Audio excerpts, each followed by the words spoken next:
Bonjour à tous et à toutes, c'est Nomen et bienvenue dans cette nouvelle vidéo. Comme vous l'avez vu, aujourd'hui on va s'intéresser au dernier clavier semi-mécanique de chez Razer, le Ornata V2. Alors je vais pas vous mentir, au début j'étais assez sceptique vis-à-vis de ce produit du fait de sa forte ressemblance avec la V1 que j'utilise depuis plusieurs mois. Mais comme ça faisait longtemps qu'on n'avait pas testé de clavier sur la chaîne, je me suis dit que ça pouvait être intéressant d'y dédier une vidéo. Mais avant de commencer, comme d'habitude, si vous aimez mon contenu, pensez à mettre un petit pouce bleu, un commentaire et à vous abonner si c'est pas déjà fait. Ça m'aiderait énormément, donc merci aux personnes qui le feront. Et nous, sur ce, on est parti pour l'unboxing du Razer Ornata V2.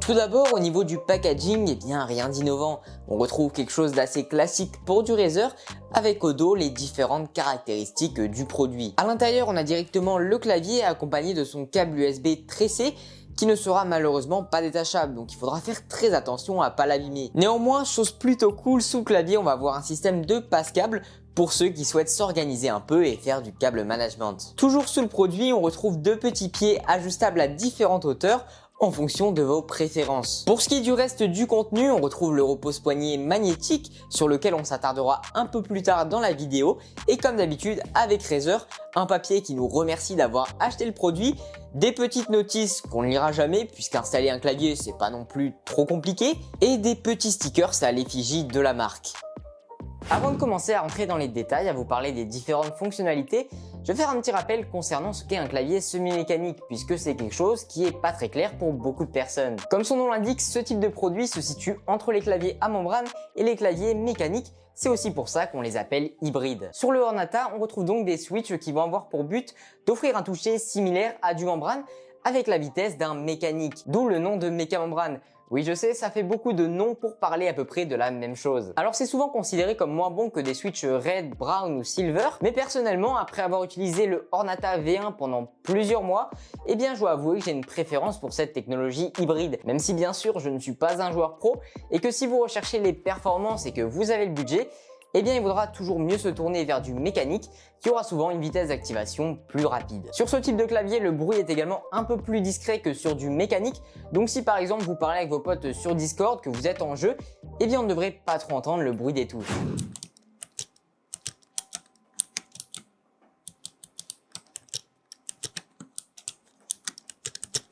Ça, c'était la parenthèse sur les switches. On passe à la suite. La principale nouveauté sur ce Razer Ornata V2, eh bien c'est l'ajout de touches multimédia, mais aussi d'une molette numérique qui va avoir plusieurs fonctions. Initialement, elle servira à ajuster le volume et également à couper le son lorsque vous cliquerez dessus. Mais via le logiciel Razer Synapse 3.0 qui englobe la gestion de tous les périphériques Razer, eh bien vous pourrez un peu la personnaliser comme vous le voulez. Alors les possibilités, elles sont infinies, mais je l'ai trouvé très intéressante cette molette par exemple sur Premiere Pro pour faire défiler notre timeline. Vous allez également pouvoir l'utiliser pour naviguer plus facilement sur internet ou dans différentes applications. Bien sûr via Synapse toutes les autres touches seront paramétrables, mais l'ajout de cette molette rend cette V2 un peu plus intéressante pour les créateurs. Pour terminer avec Synapse, qui dit clavier Razer dit clavier RGB et de ce point de vue là, rien à dire.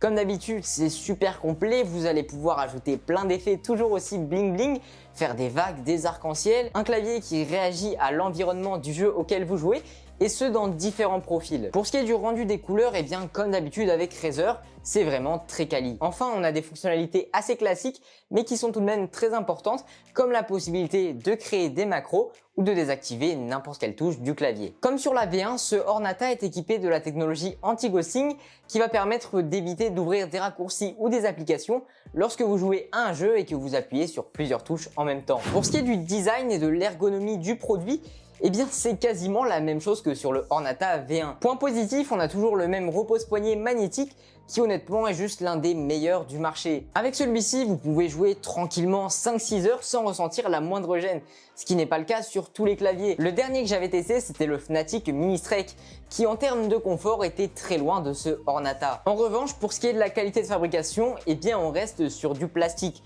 qui est certes de bonne qualité, mais ça reste du plastique. Pour le prix auquel il est vendu, environ 110 €, c'est très regrettable de ne pas avoir d'aluminium comme on a par exemple sur des Cooler Master CK550 qui sont vendus 70 € et qui surtout sont mécaniques. Le clavier n'est pas non plus certifié résistant à l'eau, donc il faudra faire gaffe à pas trop l'arroser. Et d'ailleurs, je crois qu'on a fait le tour des caractéristiques de ce produit. Vous l'avez vu, ce Ornata est quand même très similaire à la V1.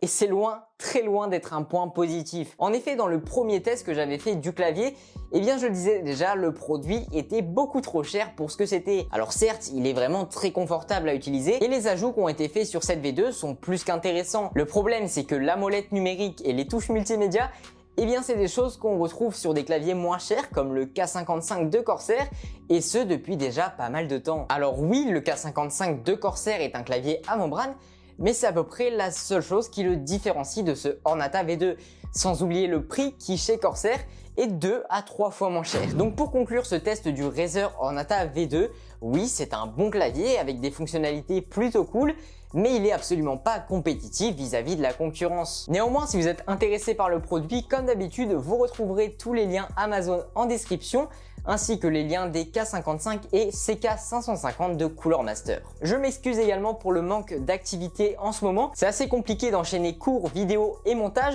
donc je préfère réduire le rythme pour conserver la qualité. Sur ce, c'était Nomen, moi je vous dis à très bientôt pour une prochaine vidéo.